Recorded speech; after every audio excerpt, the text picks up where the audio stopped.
ఎగువ భాగంలో వరద ప్రవాహం క్రమంగా పెరుగుతూ ఉంది. ఇప్పటికిప్పుడు 50,000 క్యూసెక్కుల పైచులకు వరద వచ్చి చేరుతూ ఉంది.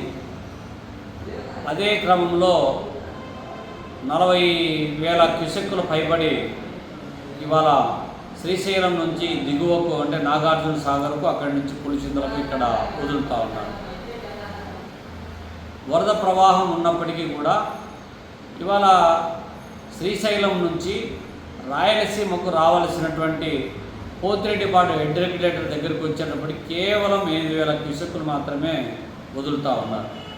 దాని పూర్తి సామర్థ్యము 44,000 క్యూసెక్కులు, కానీ వదిలేది మాత్రం 8,000 క్యూసెక్కులే.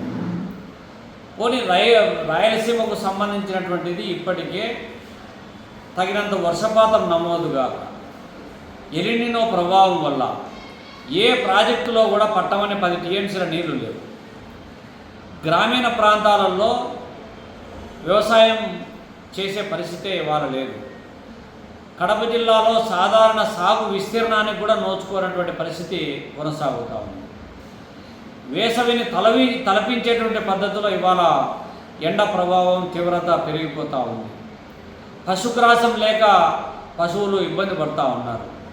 రైతులు వర్ష నష్టాలతో తీవ్రమైనటువంటి నష్టాల ఊబిలో, అప్పుల ఊబిలో కూరుకుపోతూ ఉన్నారు.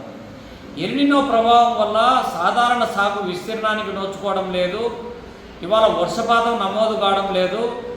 పాలక ప్రభుత్వం కానీ కనీసము ఎల్నినో ప్రభావిత రాయలసీమలో కడప జిల్లా ప్రాంతాలలో కరువు బృందాలను పంపించి పరిశీలన చేసి ఎంత సాగు అయింది, ఎంత సాగు కాలేదు, ఇప్పటికే దుక్కి దున్ని ఎరువులు విత్తుకొని ఉన్నటువంటి వాళ్ళు ఏ మేరకు నష్టపోయినారనేటువంటి ఒక ప్రాథమికమైనటువంటి విచారణ కూడా చేయనటువంటి పరిస్థితి కొనసాగుతాం. నీళ్లు కృష్ణానదిలో నీళ్లు పోతా ఉన్నా కూడా రాయలసీమకు నీళ్ళు ఇవ్వాలని ఇంకిత జ్ఞానం కూడా చంద్రబాబు నాయుడుకు రాకపోతే ఇంత దారుణంగా వ్యవహరించే పరిస్థితి ఇవాళ కొనసాగుతూ ఉంది. కాబట్టి ఇప్పటికైనా ప్రభుత్వము నిత్య కరువులతో తలడిల్లుతున్నటువంటి వలసలు, ఆత్మహత్యలకు నిలయంగా మారినటువంటి రాయలసీమ, అందులో కడప జిల్లాకు సంబంధించినటువంటిది నీటి విడుదల పైన స్పష్టమైనటువంటి నిర్ణయం తీసుకోవాలి. వెంటనే పోతిరెడ్డిపాడు హెడ్ రెగ్యులేటర్ పూర్తి సామర్థ్యంతో నీటిని విడుదల చేయాలి.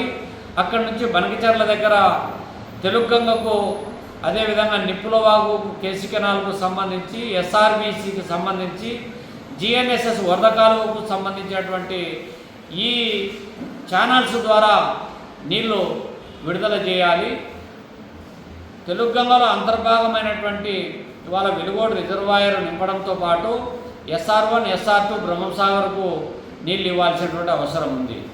గాలేరు నగరంలో అంతర్భాగమైనటువంటి బోరకల్లు రిజర్వాయర్ నింపి తద్వారా అవుకు రిజర్వాయర్ నింపాలి. అక్కడి నుంచి గండికోట, వామికొండ, సర్వరాయ సాగర్, చిత్రావతి, మైలవరం ఈ ప్రాజెక్టు కూడా నింపాల్సినటువంటి అవసరం ఉంది. అంతకంటే నికర జిల్లాలో కలిగినటువంటి కేసీ కెనాల్కు సంబంధించినటువంటిది అలగనూరు బ్యాలెన్సింగ్ రిజర్వాయర్ నింపాలి. అదే కాకుండా ఇవాళ నిప్పులవాగు నుంచి సంతజూటూరు, రాజోలి, ఆదినిమాయపల్లె మీదుగా చివరి ఆయకట్టు వరకు నీళ్లు అందించాల్సినటువంటి అవసరం ఉంది. ఇప్పటికే చాలామంది దుక్కి దున్ని ఎదురు చూస్తూ ఉన్నారు. కళ్ళ ముందరే నీళ్లు పోతూ ఉన్నాయి, కానీ వాడుకునేటువంటి వెసులుబాటు లేదు. కాబట్టి ప్రభుత్వము నిర్దిష్టమైనటువంటి నీటి విధానం పైన చర్యలు తీసుకోవాలి. వెంటనే పోతిరెడ్డిపాడు హెడ్ రెగ్యులేటర్ సామర్థ్యాన్ని పెంచాలి. తర్వాత ఇప్పటికే శ్రీశైలంలో దాదాపు 215 టీఎంసీలు నీళ్లు ఉన్నాయి. 774 అడుగుల నీటి మట్టం ఉంది. 854 అడుగులు అమలు చేసి నీళ్లను వదలాలని చెప్పి అడుగుతూ ఉంటే, కానీ దానికి పూర్తి స్థాయిలో నీళ్లు వదలకుండా తీవ్రమైనటువంటి నిర్లక్ష్యం ఏదైతే ఉందో ప్రభుత్వం యొక్క వైఖరిని ఎండగడుతూ ఆందోళన కూడా చేయాల్సి వస్తుందని చెప్పి హెచ్చరిస్తాము.